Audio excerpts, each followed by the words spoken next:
जब तक आप इस वचन को पूरा नहीं सुनोगे तब तक आपको समझ नहीं आ सकता। इस वचन को पूरा सुनना ज़रूरी है क्योंकि ये बहुत गहरी बात है। कोई अंधकार या किसी प्रकार के धोखे में ना रहे प्लीज़। इसलिए कहना चाहता हूँ, जैसे कि आपने पढ़ा है अभी, कि क्या अब्राहम की संतानें नरक जा सकती हैं, हाँ या नहीं। इस बात को एक बार आप सोच कर देखना। अब्राहम की संतान कौन है? जो प्रभु परमेश्वर और प्रभु यीशु मसीह पर विश्वास करता है, जो पिता पुत्र पर विश्वास करता है, जो यहोवा परमेश्वर पर विश्वास करता है, जो यीशु पर विश्वास करता है, वो अब्राहम की संतानें हैं, क्योंकि ऐसा वचन बताता है। और जैसे हम लोग प्रभु यीशु मसीह के नाम पर विश्वास करते हैं, हम सब परमेश्वर की भी संतान बेटा बेटी हैं और अब्राहम की भी संतान कहलाए जाते हैं। तो क्या अब्राहम की संतानें नरक जा सकती हैं या नहीं? ध्यान से समझना, आज वचन के द्वारा इन बातों को आज हम जानेंगे। और दूसरा एक और क्वेश्चन है कि जो भेड़ें परमेश्वर पिता के हाथों में हैं, क्या वो हट सकती हैं? छीनने की बात नहीं हो रही, क्या वो हट सकती हैं या वो परमेश्वर से दूर हो सकती हैं, भेड़ें जो पिता के हाथ में हैं? अब इस बात को ध्यान से समझना और सोचना। जैसे आज के टाइम पर कहा जाता है कि जैसे एक बाप है और उसका बेटा है, और बेटा चाहे कितना भी गलत काम कर दे, कितनी भी बुराइयां कर दे, लेकिन रहेगा बेटा। हाँ, मान सकते हैं कि बेटा रहेगा, लेकिन कुछ ऐसी परिस्थितियां भी हैं जिसमें बाप खुद अपने बेटे को अपनी जायदाद से दखल अंदाज कर सकता है। कुछ ऐसी परिस्थितियां भी हैं जिसमें बेटा बाप के साथ गलत बर्ताव करके बाप से अपनी धन संपत्ति को लेकर जा सकता है। और कुछ ऐसी भी परिस्थिति हैं जिसमें बेटा अपना सब कुछ छोड़कर, गलत चुनाव लेकर अपने बाप को छोड़कर जा सकता है। रहेगा तो भले ही बेटा, लेकिन बाप के घर में थोड़ी ना रह रहा है। हाँ, बस नाम जरूर हो गया कि हाँ वही इस बाप का बेटा था, लेकिन कुछ ऐसी परिस्थितियां बनी जिसके कारण वो दखल अंदाज हो गया, या कर लिया गया, या खुद हो गया, या चला गया, या छोड़ दिया, या छुड़वा दिया गया, या मतलब धोखा देकर बाहर कर दिया गया है, या खुद मारकर निकाल दिया। ध्यान से समझना, किसी प्रकार के धोखे में मत रहना। वचन को समझने की कोशिश करना कि वचन क्या कहता है। किसी मनुष्य की मत सुनना, वचन क्या कहता है वचन को देखना। लिखा है निर्गमन 32वां अध्याय और उसकी 30वीं आयत में, दूसरे दिन मूसा ने लोगों से कहा, तुमने बड़ा ही पाप किया है, अब मैं यहोवा के पास चढ़ जाऊंगा, संभव है कि वह तुम्हारा पाप का प्रायश्चित कर सकूं। समझने की कोशिश करना, यहाँ पर मूसा नबी है। मूसा कौन है? जिसने परमेश्वर पर विश्वास किया है, और जो परमेश्वर पर विश्वास करता है वो अब्राहम की संतान कहलाता है। ध्यान रखना। और मूसा को परमेश्वर ने इजराइलियों के लिए इस्तेमाल किया था कि इजराइलियों को मिस्र में से छुड़ा कर लेकर आए। 20 से 24 से 30 लाख के आसपास या 24 लाख के आसपास इजरायली थे।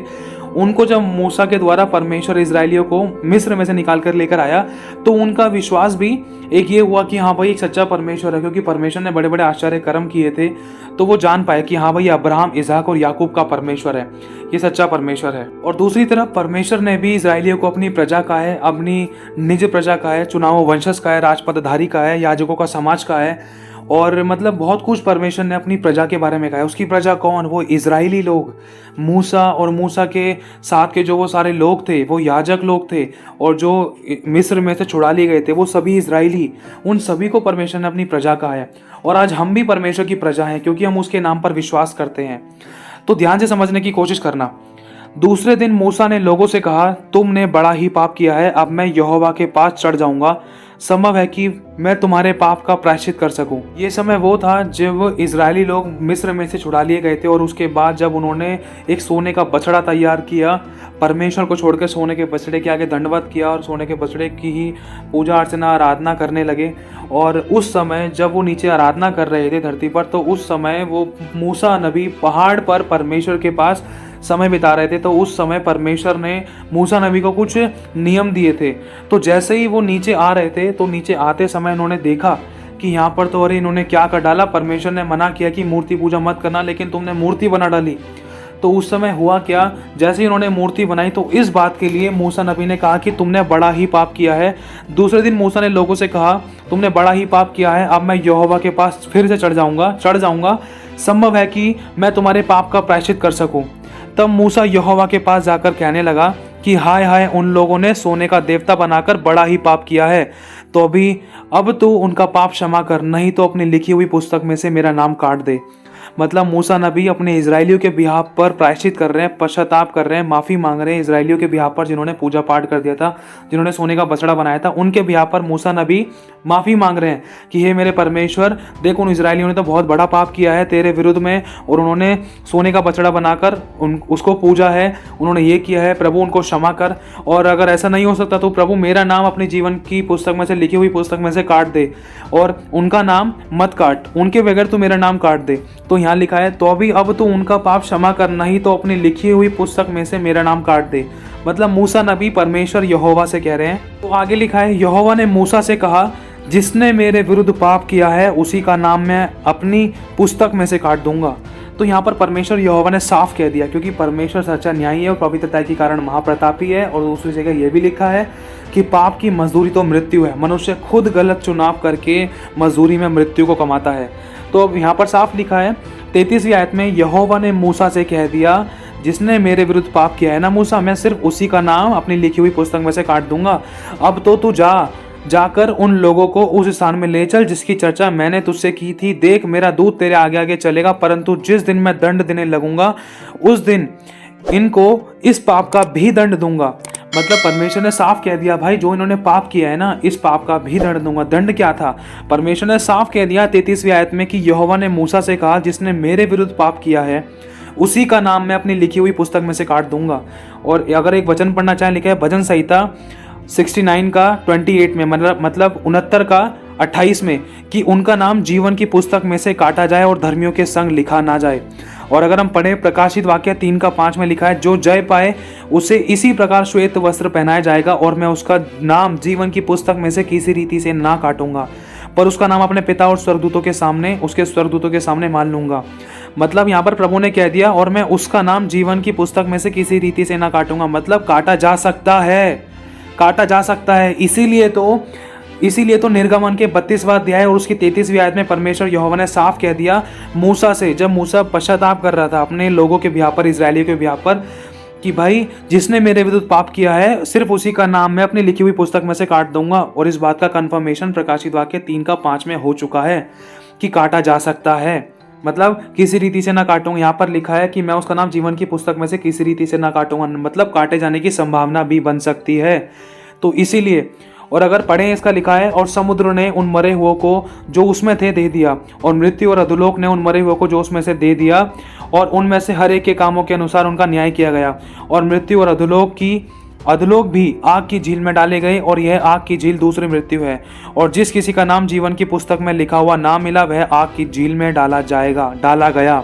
तो यहाँ पर साफ लिखा है मेरे भाई और बहनों, क्योंकि परमेश्वर का वचन सबके लिए एक सा है। क्या इजरायली लोग क्या परमेश्वर की संतान नहीं थे? क्या इजरायली लोग परमेश्वर की निज प्रजा नहीं थे? याजकों का समाज नहीं थे? चुनाव वंशज नहीं थे? परमेश्वर ने इनको चुना था। उनमें से कितने याजकों को बनाया, परमेश्वर ने उनके सामने कितने बड़े बड़े चमत्कार किए। उन्होंने परमेश्वर की पवित्र उपस्थिति को लेकर चला करते थे वो लोग। लेकिन परमेश्वर ने साफ कह दिया कि उनका नाम, सिर्फ उन्हीं का नाम मैं अपनी लिखी हुई पुस्तक में से काट दूंगा जिन्होंने मेरे विरुद्ध पाप किया है। और जिनका नाम जीवन की पुस्तक में नहीं लिखा हुआ उनके बारे में देखो अभी आपके सामने पढ़ दिया है, एक बार फिर से पढ़ना चाहता हूँ। प्रकाशित वाक्य 20वां अध्याय 15वीं आयत में, और जिस किसी का नाम जीवन की पुस्तक में लिखा हुआ ना मिला वह आग की झील में डाला गया। अब सोच कर देखो यहाँ पर परिस्थिति क्या है। हम समझते हैं कि भाई बाप का बेटा तो बेटा रहेगा ही, चाहे जैसा भी है, लेकिन कुछ परिस्थितियां हैं, कुछ कंडीशन है, कुछ ऐसी सिचुएशंस हैं, कुछ ऐसे हालात हैं जिसमें या तो बाप को बदलना पड़ता है या तो परिस्थिति के द्वारा सिचुएशन मतलब ऐसी हो जाती है, मजबूरी हो जाती है, क्योंकि हमारा परमेश्वर सच्चा न्यायी है। जब हमारे परमेश्वर ने हमारे प्रभु यीशु मसीह को पूरे जगत के पाप उठाने के कारण, जब यीशु मसीह ने पूरे जगत के पापों को अपने ऊपर लिया, जैसे यीशु मसीह ने पापों को लिया वैसे ही यीशु मसीह ने इस बात की गवाही दी कि हे मेरे परमेश्वर तूने मुझे क्यों छोड़ दिया। क्योंकि वचन में साफ लिखा है कि तेरे ही अधर्म के कामों के कारण मैंने तुझसे अपना मुंह छिपा रखा है, तेरे ही पापों के कारण मैं तेरी प्रार्थना को नहीं सुनता। और यही गवाही यीशु ने दी कि तूने मुझे क्यों छोड़ दिया। मतलब प्रभु परमेश्वर ने हमारे प्रभु यीशु मसीह तक को छोड़ दिया था। वचन सबके लिए एक सा है, जाना हमें ना रखता, लेकिन हमारे लिए यीशु चला गया। तो अब हमें इस धोखे में नहीं रहना है कि हमारा बाप है तो कुछ भी चल सकता है, जैसे मर्जी कुछ भी चल सकता है, हम कुछ भी कर सकते हैं।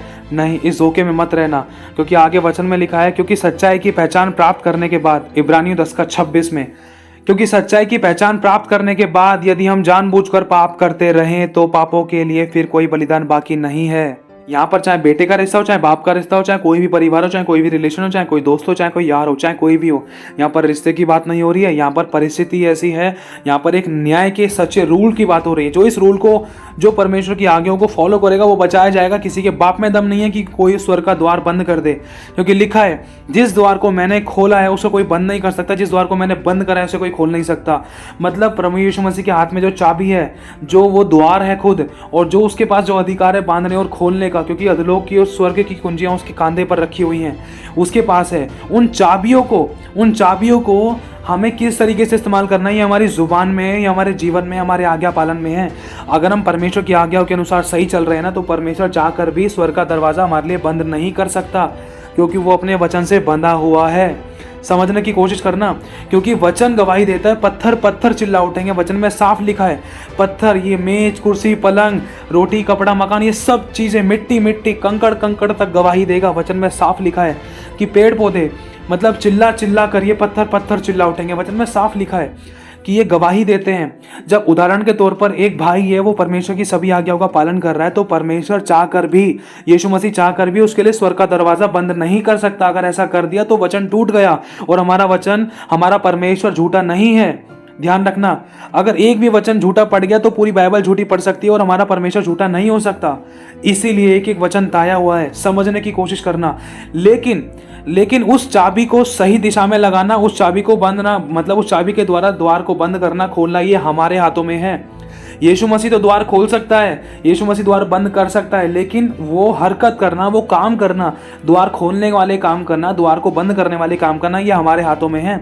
अगर हम सही काम कर रहे हैं, उसके वचन का पालन कर रहे हैं, पवित्रता का जीवन जी रहे हैं, बुराई से बैर कर रहे हैं और उसकी आज्ञाओं का पालन करते हुए चल रहे हैं, तो द्वार तो ऑटोमेटिकली परमेश्वर ने हमारे लिए खोल दिया है। वो चाबी ऐसी है, ऑटोमेटिक है, कि परमेश्वर चाह कर भी उसको, द्वार को बंद नहीं कर सकता अगर हम सही चल रहे हैं तो। और अगर हम गलत चल रहे थे तो इसका मतलब हम समझ ही सकते हैं, हम जान ही सकते हैं, क्योंकि एक सिक्के के दो पहलू होते हैं। अब आगे एक बार फिर से पढ़ देता हूँ, क्योंकि सच्चाई की पहचान प्राप्त करने के बाद यदि हम जानबूझकर पाप करते रहे तो पापों के लिए फिर कोई बलिदान बाकी नहीं है। हाँ, दंड का एक भयानक बाट जोहना और आग का ज्वलन बाकी है, जो विरोधियों को भस्म कर देगा। विरोधी कौन? जिन्होंने परमेश्वर के वचन का विरोध किया है, जिन्होंने उसकी आज्ञाओं को पैरों तले रौंदा है, जिन्होंने उसका गलत तिरस्कार किया है, जिन्होंने परमेश्वर के पुत्र को पैरों तले रौंदा है। और आगे लिखा है, तो सोच लो कि वह कितने और भी भारी दंड के योग्य होगा, जिसने परमेश्वर के पुत्र को पांव से रौंदा और वाचा के लहू को, जिसके द्वारा वह पवित्र ठहराया गया था, अपवित्र जाना और अनुग्रह की आत्मा का अपमान किया। क्योंकि हम उसे जानते हैं जिसने कहा है कि पलटा लेना मेरा काम है, मैं ही बदला दूंगा। अब पलटा लेने तो प्रभु यीशु मसीह का काम है, वो खुद बदला देने के लिए कह रहा है। और लिखा है, और फिर यह है कि प्रभु अपने लोगों का न्याय करेगा। ये बाहर के लोगों के बारे में बात नहीं हो रही है, ये अपने ही लोगों के बारे में बात हो रही है, जो प्रभु के नाम पर विश्वास करते हैं, सच्चाई, खराई, पवित्रता का जीवन जीते हैं और पिता, पुत्र, पवित्र आत्मा के नाम से बपतिस्मा पा चुके हैं, जो प्रभु की आत्मा की अगुवाई में चलते हैं। ये मतलब परमेश्वर के लोगों ही के बारे में बात हुई, क्योंकि यहाँ पर साफ लिखा है कि मैं ही बदला दूंगा। और फिर यह कि प्रभु अपने लोगों का न्याय करेगा, अपने लोगों का, ध्यान रखना। और आगे लिखा है कि जीवित परमेश्वर के हाथों में पड़ना भयानक बात है। अब सोच कर देखो मेरे भाई और बहनों, एक तरफ परमेश्वर बहुत करुणा निधान, करुणा, दया, अनुग्रहकारी परमेश्वर है, और दूसरी तरफ वो कैसा है? दूसरी तरफ उसको, वो ऐसा है नहीं, वरन उसको हमारे कामों के द्वारा ना उसको बनना पड़ा, क्योंकि वो पवित्र है भाई, पवित्र है। लिखा है कि तुमने मेरा इस्तेमाल किया, तुमने मुझे लूटा, तुम मुझे भोगते रहे और तुमने मेरे मन को विवश किया, तुमने मुझे विवश किया। मतलब परमेश्वर तो हमारे लिए कितना करना चाहता था, लेकिन फिर भी हमारे कामों के कारण उसको बदलना पड़ा। एक तरफ वो करुणा निधान बना, दया करने वाला बना, और दूसरी तरफ वो पलटा लेने वाला परमेश्वर, सच्चा न्यायी परमेश्वर, पवित्रता के कारण महाप्रतापी परमेश्वर। एक तरफ वो जल उठने वाला ईश्वर। जल उठने वाला कब बना? हमारे कारण, हमारी गलत आज्ञाकारिता के कारण, हमारे गलत व्यवहार के कारण, हमारे गलत कामों के कारण उसको बदलना पड़ा। आपको मालूम होगा, जब परमेश्वर ने सदोम और अमोरा को नाश किया था, उसमें कितनी प्रकार की बुराइयां पाई जाती थी। परमेश्वर नहीं चाहता था नाश करे उनको, परमेश्वर बिल्कुल नहीं चाहता था कि उनको नाश करे। समझने की कोशिश करना, क्योंकि अब्राहम ने कहा था, प्रभु यदि इस देश में 50 धर्मी होंगे, 40 धर्मी होंगे, 30, 20, 10 भी धर्मी होंगे, क्या तू बचा लेगा? परमेश्वर ने कहा था, हाँ मैं बचा लूंगा। लेकिन देखा तो कोई भी धर्मी नहीं मिला, सिर्फ अब्राहम और उसका घराना। परमेश्वर ने कहा, अब्राहम तू चल, मेरी दृष्टि में तू धर्मी है, तू यहाँ से कूच कर और तू यहाँ से निकल, क्योंकि ये जगह नाश होने पर है। लूत को कहा था, वहाँ के परमेश्वर के जो कुछ भय मानते थे, जो पवित्रता का जीवन जीते थे, उन लोगों तक परमेश्वर ने ये बात पहुँचाई थी और उन लोगों को परमेश्वर ने बचा लिया। लेकिन जिन्होंने पापों से मन नहीं फिराया, देखो एक बात कहना चाहता हूँ, परमेश्वर भस्म करने वाली आग है, और वहाँ पर आग और गंधक के ऐसे गोले गिराए कि उसके अवशेष आज तक पाए जाते हैं। और जब यही सेम परिस्थिति नीनवे शहर में हुई, जब नीनवे शहर में बहुत अद्भुत तरीके से, गंदगी तरीके से पाप बढ़ा, तो परमेश्वर ने उनको एक मौका दिया, 40 दिन का मौका दिया था उनको, 40 दिन का मौका दिया था कि पश्चाताप कर लोगे तो बच जाओगे, क्योंकि मैं इस देश को नाश करने पर हूँ, क्योंकि मेरी दृष्टि में ये नीनवे शहर बहुत घृणित और पाप से भरा हुआ है। मतलब परमेश्वर ने कहा था कि मैं इस नीनवे शहर को नाश करने पर हूँ। जा उसको सजा सुना और योना नबी को भेजा, क्योंकि मेरी दृष्टि में नीनवे शहर की बुराई बढ़ गई है। तो हुआ क्या, जब नीनवे शहर के पास ये वाला पैगाम पहुंचा कि हाँ भाई परमेश्वर नाश करने पर है, ये वही परमेश्वर है जिसने सदोम और अमोरा को नाश किया था, तो नीनवे शहर के सभी लोगों ने पश्चाताप किया, माफ़ी मांगी, घुटने टिकाए, उपवास में आए, यहाँ तक कि अपने बच्चों, अपने जानवरों तक को भी टाट उड़ाया। टाट उड़ाने का मतलब उपवास में आगे, सर पर राख मली, दिल से पश्चाताप किया, तो परमेश्वर ने उन पर दया करी। इन बातों से अब हम साफ साफ जान सकते हैं कि उसको क्रोध दिलाने वाला स्वयं मनुष्य है, उसको बदलने वाला स्वयं मनुष्य है। इसलिए लिखा है कि जीवित परमेश्वर के हाथों में पड़ना बड़ी भयानक बात है। एक वचन और पढ़ना चाहता हूँ, लिखा है रोमियो पहला अध्याय उसकी 28वीं आयत से, और जब उन्होंने परमेश्वर को पहचानना ना चाहा, इसलिए परमेश्वर ने भी उन्हें उनके निकम्मे मन पर छोड़ दिया कि वे अनुचित काम करें। मतलब ये वो लोग हैं जो परमेश्वर के आश्चर्य कर्मों को जानते थे, प्रभु की आज्ञाओं को जानते थे, उसकी विधियों को जानते थे, उसके वचनों को जानते थे, लेकिन फिर भी उन्होंने परमेश्वर को पहचानना ना चाहा, क्योंकि साफ लिखा है, इसीलिए परमेश्वर ने भी उन्हें उनके निकम्मे मन पर छोड़ दिया कि वे अनुचित काम करें। उन लोगों ने मन फिराने की भी कोशिश नहीं करी, पश्चाताप का हृदय नहीं रखा, दया, अनुग्रह, करुणा उनके जीवन में रही नहीं। अब आगे लिखा है, सो वे सब प्रकार के अधर्म और दुष्टता और लोभ और बैरभाव से भर गए, और ढाह और हत्या और झगड़े और छल और ईर्ष्या से भरपूर हो गए, और चुगलखोर और बदनाम करने वाले, और परमेश्वर के देखने में मतलब उसकी नजर में घृणित और औरों का अनादर करने वाले, अभिमानी, डींगमार, बुरी बुरी बातों के बनाने वाले, माता पिता की आज्ञा ना मानने वाले, निर्बुद्धि, विश्वासघाती, माया रहित और निर्दय हो गए। वे तो परमेश्वर की यह विधि जानते थे। मतलब ये सब वो लोग हैं जो परमेश्वर की आज्ञाओं को जानते थे कि हमारा परमेश्वर पवित्रता के कारण महाप्रतापी है। भाई जो परमेश्वर ने आज्ञा दी है, अगर हम नहीं मानेंगे तो हमारे साथ गलत हो सकता है। मतलब ये लोग वो हैं, ये अब्राहम की संतानें थे जो जानते थे सच्चे परमेश्वर को, ये जो विश्वास करते थे, क्योंकि परमेश्वर इनको बताता था, समझाता था। क्योंकि यहाँ पर साफ लिखा है, अगर हम 28वीं आयत पढ़ें, और जब उन्होंने परमेश्वर को पहचानना ना चाहा, इसलिए परमेश्वर ने भी उन्हें उनके निकम्मे मन पर छोड़ दिया। और अगर हम आगे पढ़ें, यहाँ लिखा है, वे तो परमेश्वर की यह विधि जानते थे कि ऐसे ऐसे काम करने वाले मृत्यु के दंड के योग्य हैं। तो अभी ना केवल आप ही ऐसे काम करते हैं, वरन ऐसे काम करने वालों से प्रसन्न भी होते हैं। अब एक बात और कहना चाहता हूँ, ये वो लोग हैं जिन्होंने परमेश्वर की उन आज्ञाओं को, उन चेतावनियों को जाने थे और जानते थे, लेकिन फिर भी परमेश्वर के योग्य काम नहीं किया, परमेश्वर की योग्य बढ़ाई नहीं करी और परमेश्वर के योग्य जीवन नहीं जिया। अब यहाँ पर साफ लिखा, एक बार फिर से पढ़ देना चाहता हूँ, वे तो परमेश्वर की यह विधियाँ जानते थे, यह विधि जानते थे कि ऐसे ऐसे काम करने वाले मृत्यु के दंड के योग्य हैं। और तो भी ना केवल वे आप ही ऐसे काम करते थे, वरन ऐसे काम करने वालों से प्रसन्न भी होते हैं। और लिखा है इब्रानियों का 6:4 में, क्योंकि जिन्होंने एक बार ज्योति पाई और जो स्वर्गीय वरदानों का स्वाद चख चुके हैं और पवित्र आत्मा के भागी हो गए हैं। मतलब ये वो लोग हैं जिन्होंने प्रभु यीशु मसीह पर विश्वास किया है, प्रभु यीशु मसीह की ज्योति लोगों में आई है। और ये वो लोग हैं जिन्होंने स्वर्गीय वरदान, मतलब बड़े बड़े आश्चर्य कर्म, बड़े बड़े चिन्हों चमत्कार वाले वरदान, बड़े बड़े सामर्थ्य वरदानों को अपने जीवन में, अपने द्वारा दूसरों के जीवन में होते हुए देखा है और मतलब करा है। ये स्वर्गीय वरदानों का स्वाद चख चुके हैं और पवित्र आत्मा के भागी हो गए हैं, जिनको पवित्र आत्मा का दान भी मिला है। ध्यान से समझना, ये बहुत गहरी बात है, बहुत खतरनाक वर्ष है ये। एक बार फिर से पढ़ना चाहता हूँ, क्योंकि जिन्होंने एक बार ज्योति पाई, जो स्वर्गीय वरदानों का स्वाद चख चुके हैं और पवित्र आत्मा के भागी हो चुके हैं। ये वो लोग हैं जिन्होंने बपतिस्मा भी ले रखा है, चाहे पवित्र आत्मा का बपतिस्मा हो, चाहे पानी का बपतिस्मा हो। और आगे लिखा है, और परमेश्वर के उत्तम वचन का और आने वाले युग की सामर्थ्यों का स्वाद चख चुके हैं। मतलब ये जान चुके हैं, अनुभव ले चुके हैं इस बात का प्रेजेंट में भी, और आने वाली बातों को भी जान चुके हैं कि आने वाले टाइम में कितने बड़े बड़े चमत्कार होंगे, क्या क्या होने जा रहा है, संसार में क्या क्या घटनाएं हो सकती हैं और क्या क्या समस्या, विपत्ति, बहुत सारी बातों को लेकर अनुभवी हैं और बहुत सारी बातों को जान चुके हैं। क्योंकि लिखा है कि और परमेश्वर के उत्तम वरदानों का और आने वाले युग की सामर्थ्य का स्वाद चख चुके हैं। यदि वे भटक जाएं तो उन्हें मन फिराव के लिए फिर नया बनाना अनहोना है। समझने की कोशिश करना मेरे भाई और बहनों। ये उनके बारे में बात हो रही है जो बपतिस्मा ले चुके हैं, जो विश्वासी हैं, जो पवित्र आत्मा का दान पा चुके हैं, जिनके द्वारा बड़े बड़े काम हुए हैं या जिनके जीवन में बहुत बड़े बड़े काम हुए प्रभु यीशु मसीह के द्वारा। ये उनके बारे में बात हो रही है। यदि वे भटक जाएं तो उन्हें मन फिराव के लिए फिर नया बनाना अनहोना है, क्योंकि वे परमेश्वर के पुत्र को अपने लिए फिर क्रूस पर चढ़ाते हैं और प्रकट में उस पर कलंक लगाते हैं। मेरे भाइयों और बहनों, समझने की कोशिश करना। और एक वचन और पढ़ना चाहता हूँ मत्ती 7:21 में। ये भी अब्राहम की संतानें हैं। समझने की कोशिश करना। जो मुझसे हे प्रभु कहता है, उनमें से हर एक स्वर्ग के राज्य में प्रवेश ना करेगा, परंतु वही जो मेरे स्वर्गीय पिता की इच्छा पर चलता है। आगे लिखा है, उस दिन बहुतेरे मुझसे कहेंगे, हे प्रभु, क्या हमने तेरे नाम से भविष्यवाणियां नहीं की, और तेरे नाम से दुष्ट आत्माओं को नहीं निकाला, और तेरे नाम से बहुत अचंभे के काम नहीं किए। अब समझने की कोशिश करना।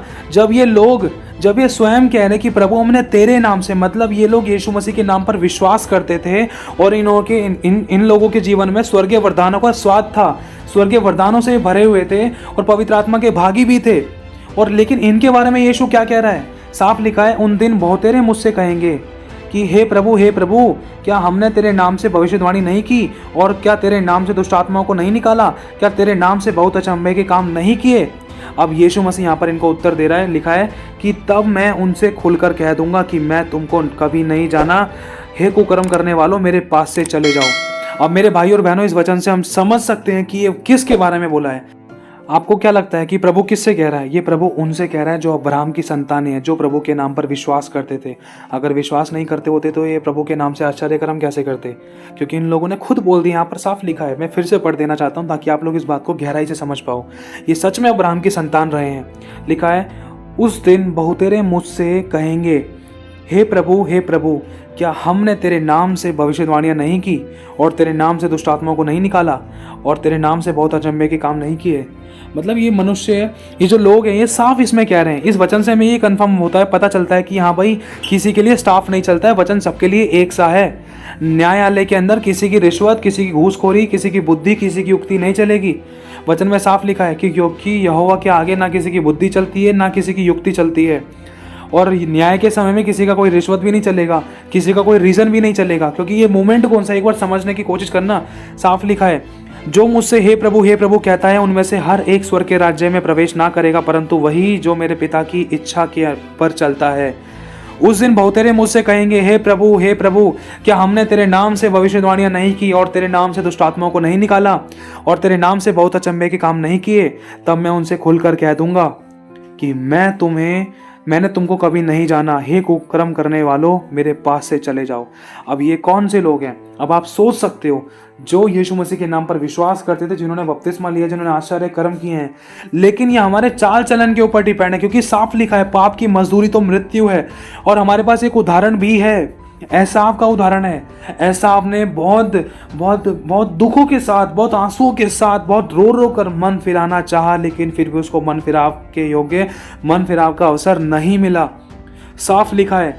और एक वचन और मैं पढ़ देना चाहता हूँ। लिखा है, शरीर के काम तो प्रकट हैं, अर्थात व्यभिचार, गंदे काम, लुचपन, मूर्ति पूजा, टोना, बैर, झगड़ा, ईर्ष्या, क्रोध, विरोध, फूट, विधर्म, ढा, मतवालापन, लीला क्रीड़ा और इनके जैसे और कई अन्य काम हैं। इनके विषय में मैं तुमसे पहले से कह देता हूँ, जैसा पहले कह भी चुका हूँ, कि ऐसे ऐसे काम करने वाले परमेश्वर के राज्य के, मतलब स्वर्ग के वारिस नहीं होंगे। और क्या लिखा है इनके विषय में? पर डरपोकों और अविश्वासियों और घिनौनों और हत्यारों और व्यभिचारियों और टोनों और मूर्ति पूजकों और सब झूठों का भाग उस झील में मिलेगा जो आग और गंधक से जलती रहती है। यह दूसरी मृत्यु है। तो मेरे भाइयों और बहनों, इस बात से हमें इस बात का कंफर्म होता है कि हाँ। तो मेरे भाइयों और बहनों, अब आपको इन वचनों को जानकर क्या लगता है कि अब्राहम की संतानें भी क्या नरक जा सकती हैं, या सिर्फ सारी स्वर्ग ही जाएंगी? अब वचन ने हमें क्या बता दिया, क्योंकि परमेश्वर ने सच्चा न्याय किया है। यहाँ पर इजरायली के साथ सच्चा न्याय किया है। जीवन की पुस्तक में से नाम काटने वाली साफ परमेश्वर ने बात बोल दी है। और यहाँ पर रोमियो के अंदर जैसा भी आपके लिए पढ़ा कि वो तो परमेश्वर की उन आज्ञाओं को, विधियों को जानते थे, लेकिन फिर भी खुद से काम करते थे, वरना ऐसे काम करने वालों से प्रसन्न भी होते थे। और दंड के बारे में कितनी बातें बोल दी हैं। ये कोई मनुष्य नहीं कह रहा है, स्वयं परमेश्वर का वचन कह रहा है। लेकिन हम इसको घुमा फिरा कर ना लें। परमेश्वर का वचन सबके लिए एक सा है, वो कभी बदलता नहीं है। परमेश्वर का वचन कहता है, लिखा है कि धरती और आकाश चल जाएंगे, लेकिन उसका वचन कभी नहीं टलेगा। अब इस बात से आप सोच सकते हो कि क्या अब्राहम की संतानें क्या नरक जा सकती हैं? मैं इसमें गलत अंगीकार नहीं करूंगा, लेकिन इन वचनों के आधार पर आप समझ सकते हो। इन वचनों को समझकर आप अपने आप को जांचना और परखना, करेक्ट करना मेरे भाई और बहनों। किसी भी प्रकार के अचंभे और धोखे में मत रहना। और रही बात उद्धार खोने की, परमेश्वर की आत्मा के द्वारा कुछ वचन दिए गए हैं, अगर सही समय आने पर आपके सामने वो पेश किए जाएंगे, उद्धार खो सकता है। इस प्रकार के अचंभे और धोखे में मत रहना। ये मत सोचना कि एक बाप का एक बेटा है, अब बेटा बन चुका है तो बेटा का बेटा ही रहेगा, चाहे कितना भी बेटा गलत काम कर दे। हाँ, ये समझ सकते हैं, लेकिन कुछ परिस्थितियां भी तो हैं ऐसी। आपको स्टार्टिंग में, वीडियो के स्टार्टिंग में ही बता दिया कि कुछ परिस्थितियां हैं, कुछ न्याय, कुछ सिचुएशंस, कुछ परिस्थितियां ऐसी हैं कि क्या बेटा खुद रहना चाह रहा है, या बेटे के काम ऐसे हैं कि बाप नहीं रखना चाह रहा, या बाप ने बेटे को बेदखल तो नहीं कर दिया है। अब बेदखल कर दिया है तो उसका क्या कारण है, क्या सच्चा न्यायी है बाप या नहीं? ये चीज़ हमें जांचनी है, चेक करनी है, टेस्ट करनी है, परखनी है। वचन से जो अभी हमें पता चल चुका है कि हमारा बाप सच्चा न्यायी है, जब उसने अपने इकलौते पुत्र को नहीं रख छोड़ा, तो हम कहाँ स्टैंड करते हैं? और रही बात आखिरी क्वेश्चन, जो दूसरा क्वेश्चन ये था कि जो परमेश्वर के हाथों में भेड़ें हैं, क्या वो जा सकती हैं? अब एक बात कहना चाहता हूँ, वचन में लिखा है कि जो भेड़ें परमेश्वर के हाथों में है, किसी के बाप में दम नहीं है कोई उनको छीन ले परमेश्वर के हाथों से। लेकिन एक चीज़ है, अगर मनुष्य खुद जाना चाहे ना परमेश्वर के पास से, तो परमेश्वर नहीं रोक सकता, क्योंकि साफ लिखा है। मैं एक बार फिर से वचन पढ़ देना चाहता हूँ कि लिखा है इब्रानियों का 6:4 में, क्योंकि जिन्होंने एक बार ज्योति पाई और जो स्वर्गीय वरदानों का स्वाद चख चुके हैं और पवित्र आत्मा के भागी भी हो गए हैं और परमेश्वर के उत्तम वचनों और उनके आने वाली युग की सामर्थ का स्वाद चख चुके हैं, यदि वे भटक जाएं तो उन्हें मन फिराव के लिए फिर नया बनाना, क्योंकि अनहोना है। साफ लिखा है अनहोना है, क्योंकि वे परमेश्वर के पुत्र को अपने लिए फिर क्रूस पर चढ़ाते हैं और प्रकट में उस पर कलंक लगाते हैं। तो इन बातों से मेरे भाइयों और बहनों पता चलता है, अगर भेड़े हैं ना, अगर हम भेड़े हैं परमेश्वर की, तो कोई हमें स्वर्ग राज्य में प्रवेश करने से रोक नहीं सकता। लेकिन जब भेड़ें बकरियां बन जाती है ना, तो साफ लिखा है जब यीशु आएगा ना, तो अपनी भेड़ों को बकरियों से अलग करेगा, अपनी भेड़ों को बकरियों से अलग करेगा। जैसे गेहूं को भूसी से अलग किया जाता है, गेहूं को अपने खत्ते में बटोरेगा और भूसी को वहां डाल देगा जहां पर आग जलती है। लिखा है जहां पर रोना और दांतों का पीसना है, जिसका कीड़ा कभी नहीं मरता, जिसकी आग कभी नहीं बुझती। इन बातों से हमें पता चलता है कि परमेश्वर के हाथों से कोई छीन नहीं सकता है। लेकिन अगर भेड़ है, मतलब अगर बाप का एक बेटा खुद गलत चुनाव करके संसारिक अभिलाषों में, संसार के कामों में जाए, अगर पाप में लिप्त हो जाए, जैसे सुलेमान दूसरी स्त्रियों के बीच में उनके प्रीति में लिप्त हो गया था, जिस सुलेमान को परमेश्वर ने बुद्धि, ज्ञान और समझ का आत्मा दिया और बहुत आयत से ब्लेस किया और बहुत आयत से परमेश्वर उससे प्रसन्न रहा। अब सोचो, उसी सुलेमान पर परमेश्वर को क्रोध क्यों आया? क्योंकि परमेश्वर ने सुलेमान को 2 बार दर्शन में कहा था, बेटा उन स्त्रियों के बीच में मत जाइयो, नहीं तो वो तुझे अपने देवता की ओर बहका लेंगी और तुझे मूर्ति पूजा में इस काम में लगा देंगी और तू मेरी विधियों से हट जाएगा। परमेश्वर ने उसको पहले ही समझा दिया था, लेकिन फिर भी सुलेमान ने गलती कर दी। लिखा है सुलेमान ने वो किया जो परमेश्वर की दृष्टि में बुरा है, इसलिए परमेश्वर को सुलेमान पर क्रोध आया। एक और उदाहरण है इसका, हमारे पास बहुत सारे उदाहरण हैं। एक शिमशोन का ही उदाहरण ले लो। शिमशोन परमेश्वर का नाजीर था, चुना हुआ था। गधे की जबड़े की हड्डी से हजारों को मारा था उसने, शिमशोन ने। और शिमशोन ने शेर को यूं ही फाड़ दिया था। क्यों? क्योंकि यहोवा का आत्मा उसके साथ रहता था, उसका कोई कुछ बिगाड़ नहीं सकता था। लेकिन परमेश्वर ने शिमशोन को भी कुछ बातें बताई थी, कुछ योजनाएं बताई थी। शिमशोन भी परमेश्वर का बेटा रहा, लेकिन बताया ना, वचन में लिखा है पाप की मजदूरी तो मृत्यु है। लिखा है और शैतान को अवसर मत दो, मतलब मनुष्य खुद देता है। और शिमशोन ने क्या किया था? शिमशोन ने भी दलीला की प्रीति में इतना लिप्त हो गया कि उसने अपनी ताकत का राज बता डाला और उसकी बालों के लटे काट दी गई और उसको गंजा कर दिया गया। लिखा है कि यहोवा उसके पास से चला गया। मतलब जो बचाने वाला परमेश्वर उसके साथ था, वही बचाने वाला परमेश्वर जब उसके पास से चला गया, तो शैतान ने उसको ऐसा खदेड़ा, मैं दोष नहीं लगा रहा, लेकिन वचन में साफ लिखा है उसकी आंखें फोड़ दी गई, उसको अंधा कर दिया, उसको चक्की पिसवाई, लोगों के लिए तमाशा बन बैठा। साफ लिखा है तमाशा बन गया वो। इसीलिए मेरे भाई और बहनों, परमेश्वर का वचन सबके लिए एक सा है। हम इस घमंड में इस बात को लेकर ना जिए कि हाँ भाई मैं परमेश्वर पे विश्वास करता हूँ, मैं परमेश्वर की संतान बन चुका हूँ तो मैं कुछ भी कर लूँ, मैं कोई सा भी पाप कर लूँ, कुछ भी कर सकता हूँ, मेरे पाप क्षमा हो गए। नहीं, उद्धार खो सकता है, लेकिन अगर हमने उद्धार का काम को पूरा नहीं कर, डरते कांपते अगर हम सही से नहीं चले, परमेश्वर का भय मानते हुए इसके मार्गों पर नहीं चले, अगर हमने उसके वचन को, उसके लहू को हल्के में लिया, तो आप जान चुके हो अभी वचन क्या बताया गया है। तो मेरे भाई और बहनों, हमें खुद भी सतर्क रहना है, सामने वालों को भी सतर्क करना है। और लिखा है जो पेड़ अच्छा फल नहीं लाता वो काटा और आग में झोंका जाएगा। तो एक वचन पढ़ देता हूँ आप सभी के लिए। लिखा है रोमियो 8वां अध्याय और उसकी 38वीं आयत में, क्योंकि मैं निश्चय जानता हूँ कि न मृत्यु न स्वर्गदूत न जीवन न स्वर्गदूत न प्रधानताएं न वर्तमान न भविष्य न सामर्थ न ऊंचाई न गहराई और न कोई और सृष्टि हमें परमेश्वर के प्रेम से जो प्रभु यीशु मसीह में है हमें अलग नहीं कर सकेगी। लेकिन एक चीज़ अलग कर सकती है, वो पाप, क्योंकि साफ लिखा है यशायाह में कि तेरे ही पापों के कारण मैंने तुझसे अपना मुँह छिपा रखा है, तेरे ही पापों के कारण, अधर्म के कामों के कारण मैं तेरी नहीं सुनता। जब ये पाप की दीवार मनुष्य और परमेश्वर के बीच में आ जाती है ना, तो इसमें एक तरीके से परमेश्वर के साथ अलगाव हो जाता है। मतलब मनुष्य का परमेश्वर से रिश्ता बिल्कुल अलग हो जाता है। परमेश्वर हमसे बस एक ही इच्छा रखता है कि पश्चाताप, मन फिराओ, क्योंकि स्वर्ग का राज्य निकट है। मैं फिर से कहना चाहता हूँ मेरे भाई और बहनों, यूहन्ना बपतिस्मा देने वाले के द्वारा भी परमेश्वर ने प्रचार करवाया मन फिराओ, और यीशु मसीह के द्वारा भी यही प्रचार करवाया कि मन फिराओ क्योंकि स्वर्ग का राज्य निकट है। चेलों के द्वारा भी यही प्रचार करवाया कि मन फिराओ क्योंकि स्वर्ग का राज्य निकट है। पौलुस के द्वारा भी मन का खतना, मन फिराओ क्योंकि स्वर्ग का राज्य निकट है। और आखिरी में प्रकाशित वाक्य भी हमें यही चेतावनी देता है इन कलीसियाओं को लेकर। अगर हम 7 कलीसियाओं के बारे में पढ़े तो उसमें भी लिखा है क्योंकि तूने मन नहीं फिराया, मन नहीं फिराया, मन नहीं फिराया। मतलब परमेश्वर हमसे प्रकाशित वाक्य के द्वारा भी हमें यही चेतावनी देता है कि बेटे, मेरी बेटी, मन फिरा और पश्चाताप कर और बुराई से बैर कर, मेरा भय मानते हुए मेरे मार्गों पर चल।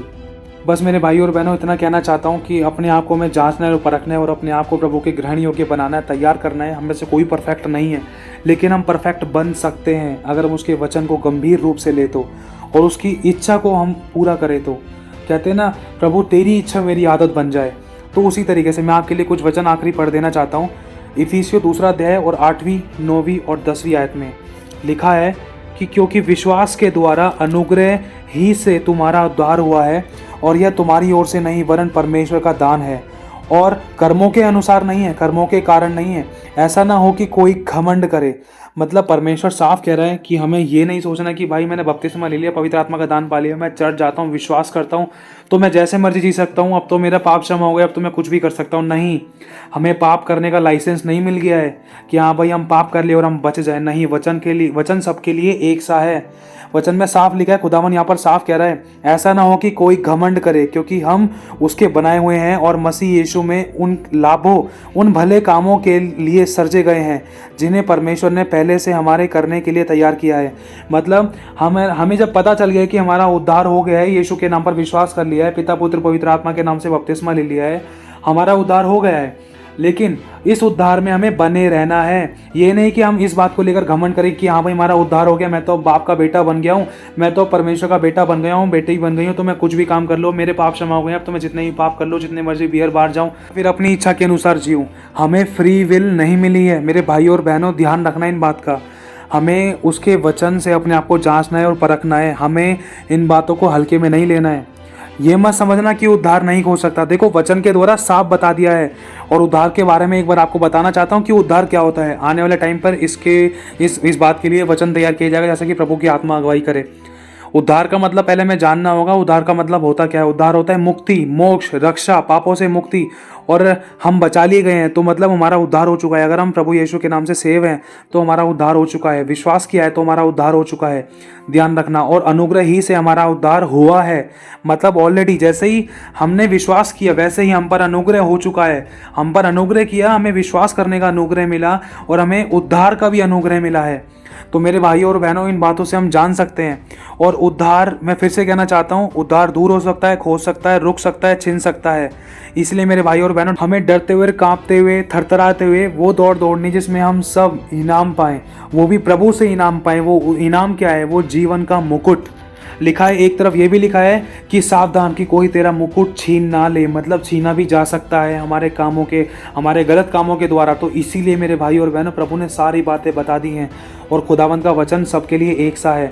और हम ये ना सोचें, मैं फिर से कहना चाहता हूँ, ये इस वाली गलतफहमी में ना रहें कि हाँ अब मैं परमेश्वर का बेटा बन गया हूँ, बेटी बन गई हूँ, मैं विश्वास करती हूँ परमेश्वर की, अब्राहम की संतान बन गई हूँ, तो अब मैं नरक नहीं जा सकती या मैं अधोलोक नहीं जा सकती क्योंकि वो मेरे लिए नहीं है। हाँ बिल्कुल 100% नहीं जा सकती, नहीं है। लेकिन अब यहाँ पर वचन क्या बता रहा है? साफ लिखा है, पाप की मजदूरी तो मृत्यु है। जब परमेश्वर ने अपने इकलौते पुत्र को छोड़ दिया था अपने वचन के द्वारा, क्योंकि सच्चा न्याय किया उसने, तो हम कौन सी खेत की मूली है? तो इसी तरीके से मेरे भाई और बहनों में समझना है, परमेश्वर का एक एक वचन ताया हुआ है, वो अपने वचन से बना हुआ है। कहा जाता है कि हम अपने कामों से उसके हाथों को ना बांधे, उसके हाथों को ना बांधे। मेरे भाई और बहनों, हम चाहते हैं कि हमारे लिए भला काम हो, हम दुख और समस्याओं में हम चाहते हैं कि हमारे लिए भला काम हो, प्रभु दया करे, अनुग्रह करे, आशीष दे। लेकिन अगर हमारे काम गलत है ना, तो हमारे गलत कामों के कारण ही हम अपने परमेश्वर के हाथ बांध देते थे। इसीलिए, क्योंकि साफ लिखा है कि तुम्हारे ही अपराधों के कारण मैं तुम्हारी प्रार्थना को नहीं सुनता, तुम्हारे ही अधर्म के कामों के कारण तुम्हारी भलाई नहीं होती।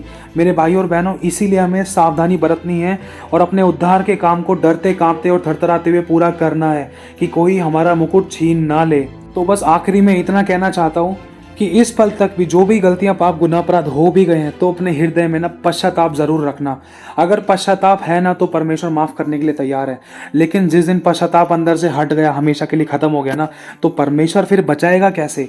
क्योंकि बचने की चाबी वो रिपेंट है, वो रिपेंट पश्चाताप है। अगर पश्चाताप हमारे जीवन में है ना, तो हमारे लिए स्वर्ग का दरवाजा खुला हुआ है और वो परमेश्वर ने स्वयं खोल रखा है। वो तो चाहता है कि उसके बच्चे बचाए जाएं। उसने जान इसलिए नहीं दी है, वो खुद बचाना चाहता है। जब भी तो वो खुद उतर कर आ गया, अपनी जान दे दी हमारे लिए कि हमें बचाए। वो तो खुद हमें बचाना चाहता है, आग के भट्टे में से निकालना चाहता है। अगर वो हमें मारना चाहता तो अब तक हम कब के नाश हो जाते पाप करने की खातिर। लेकिन प्रभु की दया से आज हम जीवित हैं, उसके अनुग्रह से आज हम जीवित हैं, आज हम मर नहीं गए, उसकी महा करुणा का फल है। तो मेरे भाई और बहनों, आज हम सबको पश्चाताप करते हुए उसके अनुग्रह सिंहासन के समीप आ रहे हैं। हमारे सभी शरीर, प्राण और आत्मा, शब्दों से, विचारों से, बुद्धि से, ज्ञान से, समझ से, आंखों से, जो भी हमने पाप किए, चाहे हम जानते चाहे हम नहीं जानते, जो भी हमने परमेश्वर के वचन के विरुद्ध पाप किए, उन पापों की क्षमा मांगते हुए प्रभु के साथ चलने के लिए हमें तैयार होना है और पवित्र आत्मा की मदद मांगनी है। प्रभु मेरी मदद, सहायता कीजिए ताकि मैं बुराइयों को छोड़कर आपके मार्गों पर भय मानते हुए चलूँ। तो मेरे भाई और बहनों, प्रभु चाहता है कि हम पश्चाताप करके उसके पास आए। वो नहीं चाहता कि कोई भी नाश हो, सबको मन फिराव का अवसर मिले। तो ये सभी वचन आपको नीचे डिस्क्रिप्शन में मिल जाएंगे। तो मेरे भाई और बहनों, प्रभु आप सभी को आशीष दे, आप सभी को जय मसीह की।